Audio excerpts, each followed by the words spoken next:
I mean, they play with great energy too, and I feel like the big thing with them is like when they get down, they don't really seem to like slack off or drag along, They kind of do what they got to do and get back to like tying up the game, winning the game, whatever it is. I remember watching them play the Caps in Buffalo, and I was there, and like hindsight being 2020, like yeah, obviously like they're the better team at this moment in time.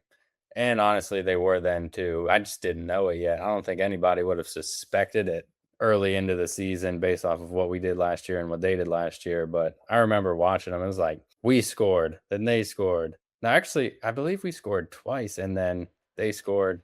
And then it was just like they scored again. They're just like relentless. Like the way that they play is just like they just keep coming at you. And, I mean, it's fun to watch. I've watched some of their games and especially like you kind of briefly brought up the moves they did at the deadline. Like basically their third D pairing now is, the trade they made with Winnipeg is their third D pairing between Shen and Stanley. So I like what they did at the deadline. And obviously, when you have somebody like big Tage Thompson playing your first line center. I mean, that dude's just ridiculous to watch. I mean, he plays center, he steps out on the power play and just rips one timers like rockets. I remember seeing a video, I think it was when we were playing them again recently. And I mean, he shot like 6 1-timers in the span of like 30, 45 seconds or something. He didn't hit it, but it's just like, my goodness, like that's kind of just like the relentless way they go about that I was kind of referring to. It's like,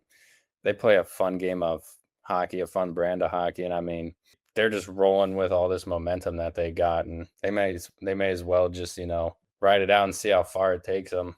Side question: what was your reaction to seeing Pareko from St. Louis Blues exercise his no trade clause for the Buffalo Sabres? You think he made a mistake? Yeah, yeah, probably I would say so. I'll take it. I'll take it back, Yeah, Pareko, man. Yeah, we ain't got that much. Robert Thomas been struggling. We not gonna talk about that, man. We not gonna talk about that. But you brought up Tage Thompson. I was going to ask you about that too. How do you feel about his stature in the league now? Now that the Buffalo Sabres are at a point where everybody in the hockey world has their eyes on them now, and he did win the gold medal too. So, and he always been one of the most talented players in the league. But how do you feel about his standing now that the team is doing great? he's at a little bit above an a point per game pace right now on a team that is having a lot of success. So I feel like as if people didn't already know who he was. It's kind of like maybe the casual fan didn't know as much because I don't think the casual fan was really tuning into Buffalo. I hope they are now, but maybe they aren't.